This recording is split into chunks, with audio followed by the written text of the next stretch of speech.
我哋係溫丁抹黑，引血饅頭，道德拖地背後嘅真相。大堆嘢啊！跟住佢到多嘢咧賣出嚟多啊，好多垃圾出，嗰個幾犀利。真係，賣嘢賣唔多啊！我反正識，多垃圾。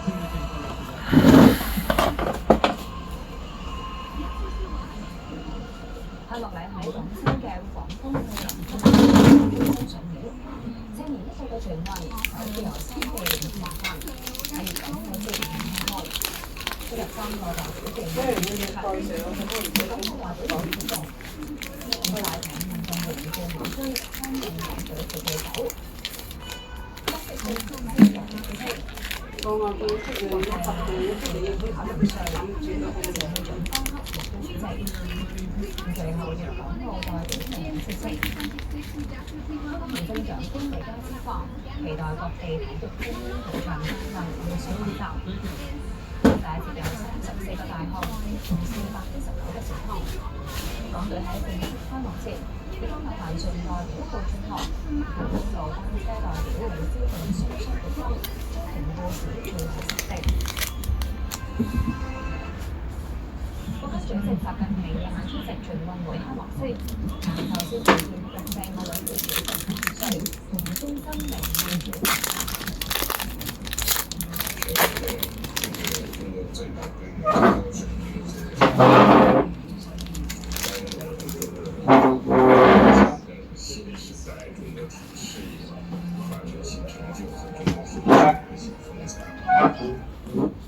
會面喺開白雲國際會議中心舉行，參與統奧奧林匹克精神係人類文明嘅重要活動。中國始終係奧林匹克精神嘅天然傳者，係中國嘅精神係奧森地合法。從中國利用中國式影響炮，喺大灣區嘅南京機場，好高興從粵港澳大灣區嘅經驗，感受中國現代化建設嘅蓬勃生機同大成就。粵港澳首次進行盛辦全運會，吸引全國各地嘅人去到各賽區觀賽。其中喺廣州多間酒店一房難求，有旅行社整得出全運會相關嘅旅遊路線圖行。今屆全運會各項賽事陸續展開，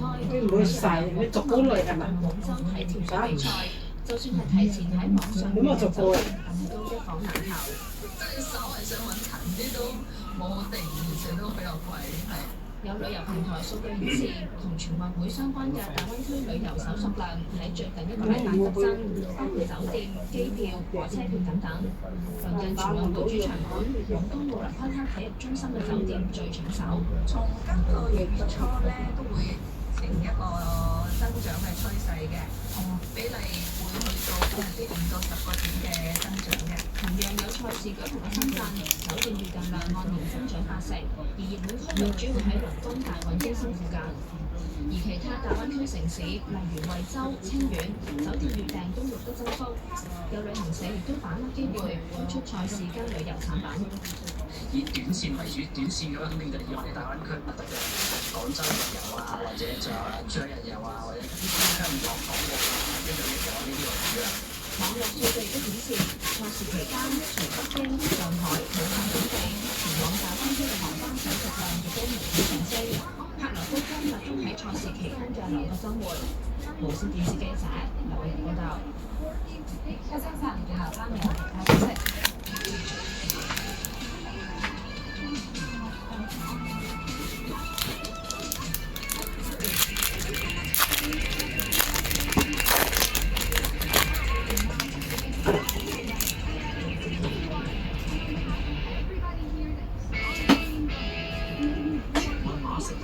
星期一就喺深圳嘉陵展開。馬會為全運馬術賽事提供包括場地設計、馬房技能技術支援。港隊派出11人出戰，34歲嘅賴晶敏將會喺3強參賽。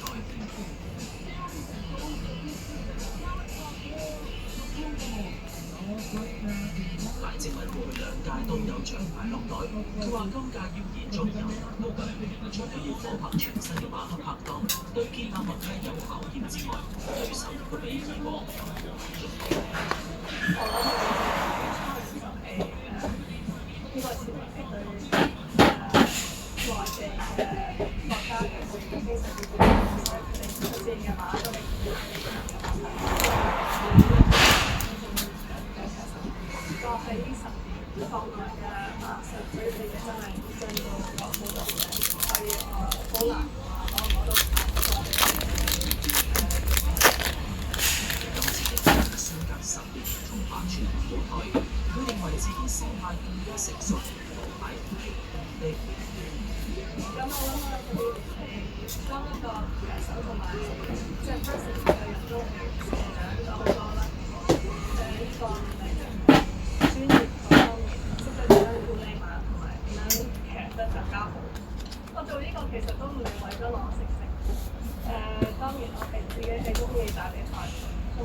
喺亞洲國際博覽舉行嘅香港國際馬術盛典係本港每年都盛事。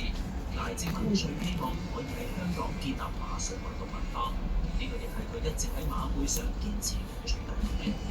我覺得我哋亞洲嘅水平步年咧都係低過歐洲好多，即係成長嘅 potential 都仲係好多年。咁所以我就因為自己話3年嚟講唔到，但係就會停止，就會繼續落去進步嘅。我哋最大嘅 barrier 就係冇咁嘅文化同埋歷史，咁所以就要多少少時間去做到呢樣嘢，所以就可能呢個原因更加之。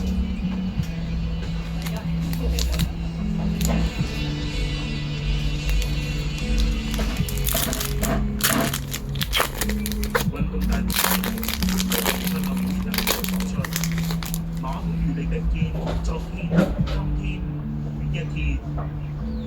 TVB Anywhere 旅行國劇好難到，而家出國旅遊，只要訂閱 TVB Anywhere 嘅旅遊服務，就可以隨時隨地欣賞到 TVB 最新嘅精彩節目。根據你嘅旅遊質素，選擇你嘅地點計劃，你嘅旅途觀賞地嘅精彩。一個手去到邊睇到邊，快啲去 TVB Anywhere 官網購買旅遊通報號啦！你出發嘅日買定啦！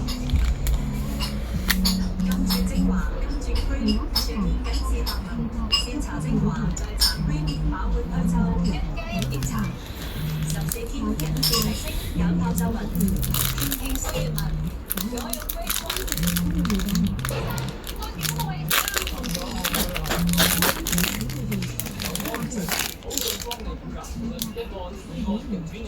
即係人特快規劃，利率特低，超大息環盤嘅買到啱最高價，1000萬，居高到中到有案，只需一句套現輕易借錢緊要，係俾錢最緊。香港智昌行集團工業貨倉龍圖樓宇遍佈港九，鄰近車站交通樞紐。查詢租務請致電985229076688，以實際供應及簽訂租約為準。智昌行。香港分行25年嚟努力為你傳達，不斷進步，發掘新精彩。無論身處邊度，香港寬頻都準備好，同你一齊 surprise 全世界。仲擁有低時亦都極速網絡，上游挖工業，香港寬頻期待下一個繼續同你明白，開創屬於大家嘅無限未來。為願景必須要滿足熱誠堅定，未來先可以擁抱無限機會。讓香港更創新進步，適合你事業同家庭發展。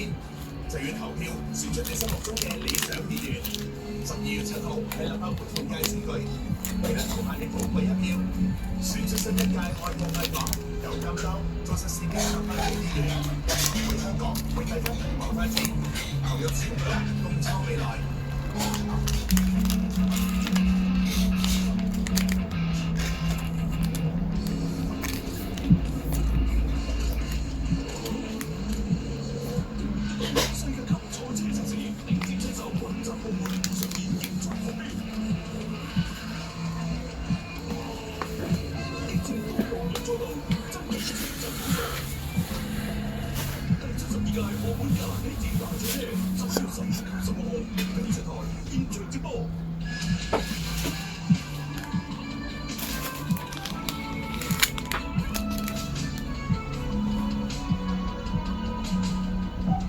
發生時間：中國第一艘電磁彈射型航母福建艦從菲律賓正式入線，並且喺7月4日隨住福建艦由下水道入線，有1200幾人。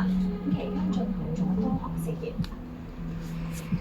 國產航母福建艦喺2022年6月下水，舊年5月完成首次航行試驗。從航行試驗開始的時候，就進入了這種緊張的狀態。航行試驗的進度非常緊，同時又穿插着我們的艦機試驗實驗，這兩個試驗的進度是交互在一起的，這也是前續航母所沒有的。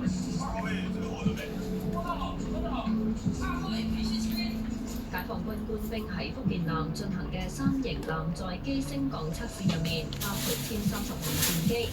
在試驗前一晚上，這個是一整個都非常重要的一件事件。試驗中如果太多可以事關主外。